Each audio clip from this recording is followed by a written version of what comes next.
TikTok's about to be banned. I don't really have anything else to do in life. So I booked the entire women's 2025 Royal Rumble.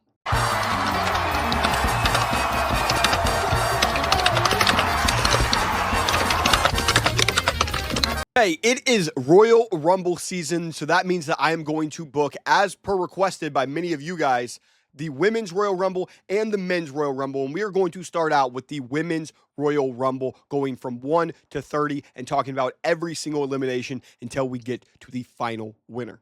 I want to go through what the parameters are that I am working with my knowledge currently on the product. So it is January 12th, which means that Rhea Ripley is the Raw Women's Champion. Tiffany is the SmackDown Women's Champion. Bayley is currently the #1 contender for Tiffany's title. I actually have Bayley in this. I actually think that it's going to be Nia versus Tiffany for the Rumble match. I have zero clue if Rhea Ripley is going to have an opponent, and I'm kind of leaning towards she's not going to defend her title at the Rumble. Maybe we'll see Becky return. Maybe we'll see Charlotte return. Somebody just win a #1 contendership, something like that. Also, Lyra and Dakota have not been finalized on who wins the Women's Intercontinental Championship, and Chelsea is currently the United States champion. I don't think that's changing by the time the Rumble happens. All right, with all of that being said, are we ready? Are we strapping in, lads? Are we ready to go from 1 to 30 and talking about every single elimination in between? Get it? Got it? Good. Let's start off with the #1 entry into the 2025 Women's Royal Rumble, and that is Bianca Belair. I don't think that Bianca and Naomi are going to defend the tag titles at the Royal Rumble, and I think that Bianca is a perfect person to be in there for a very long time.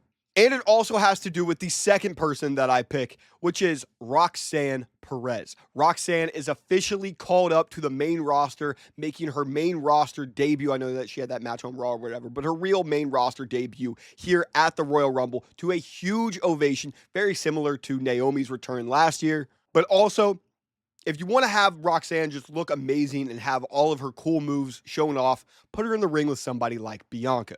It's a very anticipated match to watch on the main roster, and we get a little bit of it at the beginning of this Royal Rumble before we get the third entry into the Rumble, which will be Zelina Vega. This becomes a triple threat as nobody has been eliminated, and then we get the fourth entrance, Maxxine Dupri. I want to create a good flow throughout this Royal Rumble, so you get some big pops with like Roxanne being the second person. Okay, give it a kind of a little bit of a lull. WWE are definitely not pushing Zelina and Maxxine at the moment. And then cool, at number 5, we get Liv Morgan. Liv Morgan will come in and immediately go after Zelina Vega, kind of igniting their feud that they had a couple months back.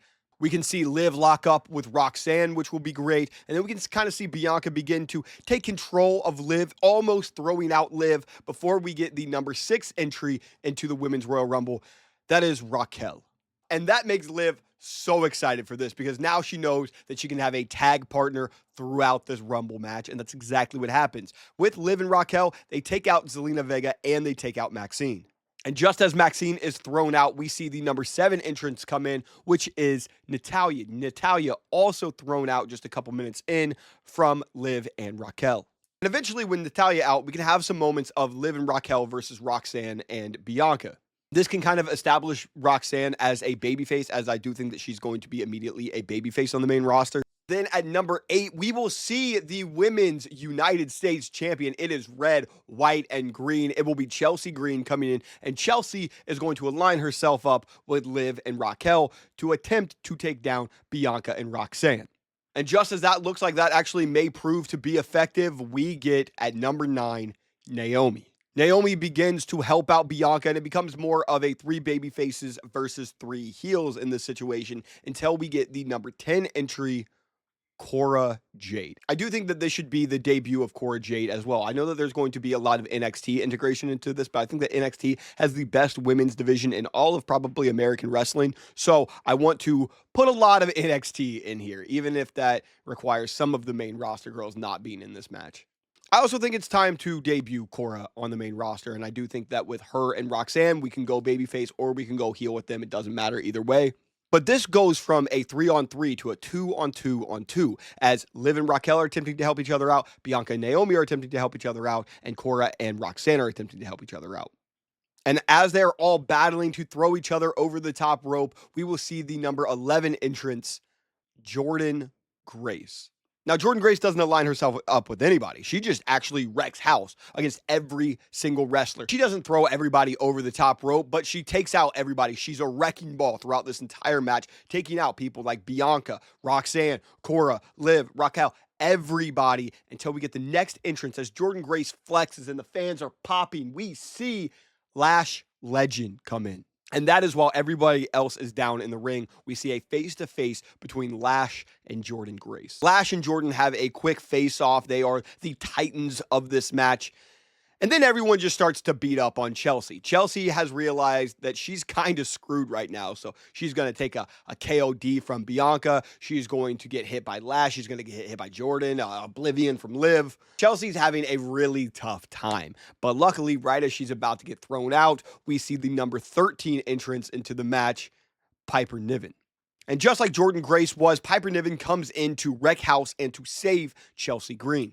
Now we have 10 women to come in, and the next entrance that we get at 14 is Michin. With 11 women in the ring, it is beginning to get pretty crowded. You need to throw some women over the top. And I think that is when you have Lash and Jordynne Grace team up to take out Piper Niven, with Chelsea refusing to help because she's scared that she is going to be the next one thrown over the top. Piper is actually taken down as Chelsea refuses to help, and then we see Chelsea scream as she knows she's kind of fucked. That is where Michin gets revenge and tosses over Chelsea. Chelsea, of course, yelling, telling the referee to restart the match. Then we get Shayna Baszler and Sonya Deville at 15 and 16. Sonya laughing at Chelsea as she is walking out, as Sonya and Chelsea used to be a tag team. At 17, we will see Lash get some help here, and she will get the next meta girl in Jakara Jackson. Once again, I'm doing a lot of NXT involvement. And at 18, we get Io Sky coming in. Now, Io Sky's focus at the very beginning of this Rumble is Pure Fusion Collective. If you notice so far, Zoe still hasn't come into this ring. So Io is taking out Sonya. She is taking out Shayna. She is very angry for what they did to Kairi Sane. And next up is Zoe coming in. Zoe comes in and she is the immediate elimination as Io immediately drop kicks her out of the ring right as she gets in. Over the top, Zoe Starks is eliminated.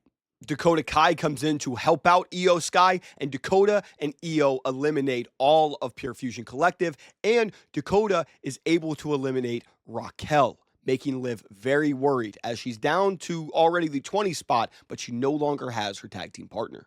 At 21, we have the entrance of Alba Fire, and at 22, we have Isla Dawn. Now, once again, this ring is getting pretty crowded. You need some serious eliminations. The Meta Girls eliminate the Unholy Union, but Naomi is able to eliminate Jakara. Now, on the outside, Lash and Naomi are beginning to fight, and Bianca goes to eliminate Lash, but accidentally hits Naomi. Just like what happened on SmackDown, where Bianca accidentally hit Naomi, and it cost her that #1 contendership against Bayley.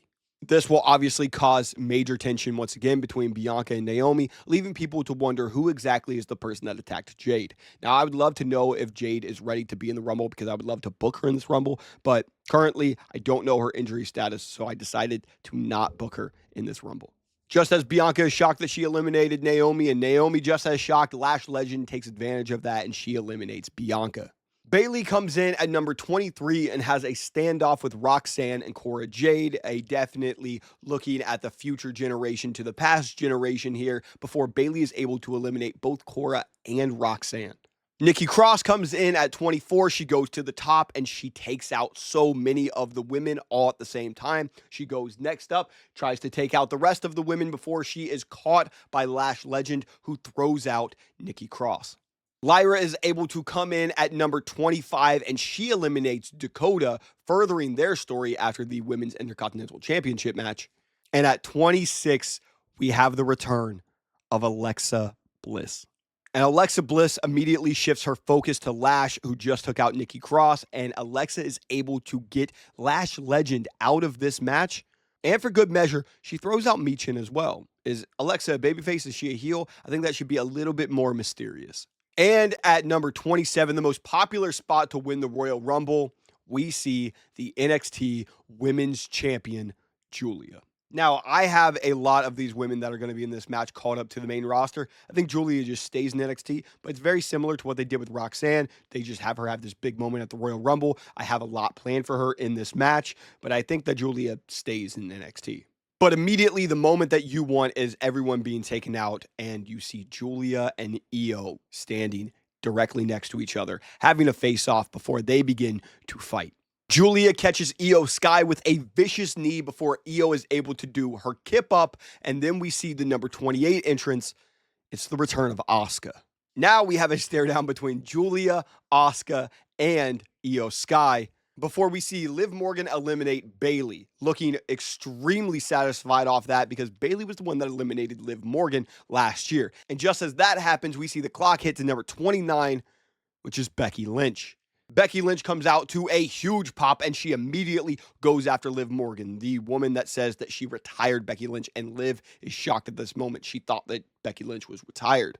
We see Becky Lynch attempting to hit every move in the book on Liv Morgan before we get to number 30, the final entrance into the Women's Royal Rumble, and it's Charlotte Flair. Of course, it's Charlotte Flair. We knew that she was going to be in this match, and Charlotte comes out at the last spot, and the women that we have left in this match are Liv Morgan, Jordynne Grace, Io Sky, Lyra Valkyria, Alexa Bliss, Julia, Asuka, Becky, and Charlotte.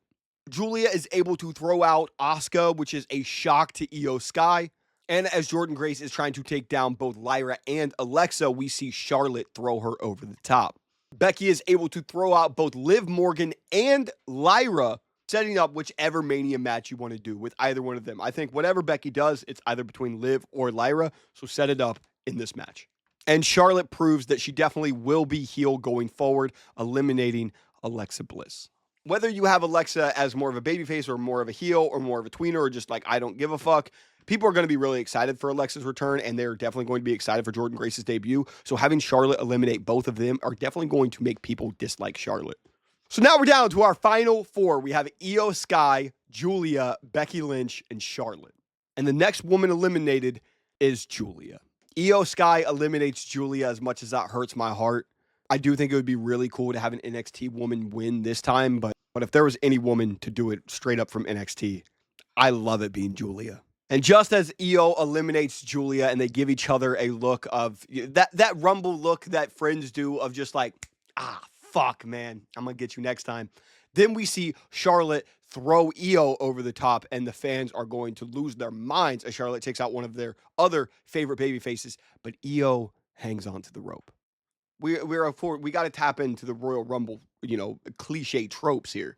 So while Io is hanging on, Becky Lynch is attempting to throw Charlotte over, and they're both on the outside fighting. And that's when we have Io hold herself on the ropes, pop herself back in to hit a double drop kick on both Becky Lynch and Charlotte Flair to become the 2025 Royal Rumble winner. I think in a perfect world, this is the Royal Rumble winner. I am definitely booking this on a more of a realistic what they should do. I'm putting my own elements into it, but I don't want to stray too far away that it's just completely unrealistic booking here. Io is the one that the fans are behind. I think that Io has a ground-swelling kind of movement for her right now to become the next women's champion. I also think if you do that, there are going to be people speculating, is she going after Rhea? Or is she going to end up going after Julia? You could even tease a Io Tiffany. Who wouldn't love to see that? We saw them be the badasses at War Games. We see Io and Rhea both pick up the championship. And then we had all of these moments in the Royal Rumble to see Io and Julia possibly face off. It could genuinely be any of the three, which I ultimately believe it would end up being Rhea Ripley. Coming out of this, you have Charlotte as the next big heel. I believe that she'll be going after Tiffany Stratton. We'll have Roxanne and Cora called up. You could even call up the Meta Girls if you wanted to, but I also don't think that you have to. But you have built-in stories there with both Unholy Union and Bianca and Naomi there. And even if you wanted to have them babyface, you have stories with Lash and Jakara versus Piper and Chelsea. But then you also have Jordynne Grace with Piper and Chelsea. You have a story between Roxanne, Cora, and Bayley. You also have a story between Becky and Lyra, or Becky and Liv, or Liv and Bayley. There's so many connective pieces that I really wanted to add into this booking video.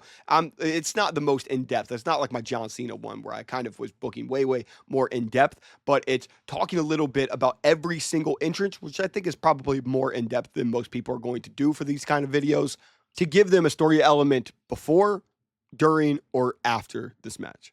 Which I think that's the formula for making a good Royal Rumble. But maybe it wasn't good. Maybe you guys let me know. Did you enjoy this Royal Rumble? What's your favorite part? What's your least favorite part? What parts don't make sense? What parts are like, oh my God, I wish I would have thought of that? You know, if there was any. Also, I want to say thank you guys so much for the love. Holy shit, did that Death Riders video do good? 11K in the first day it's better than any video I've uploaded. Has just been one day. It's insane.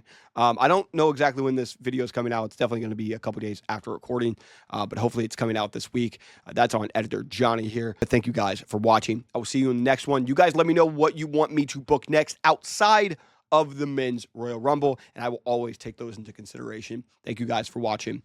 Deuces.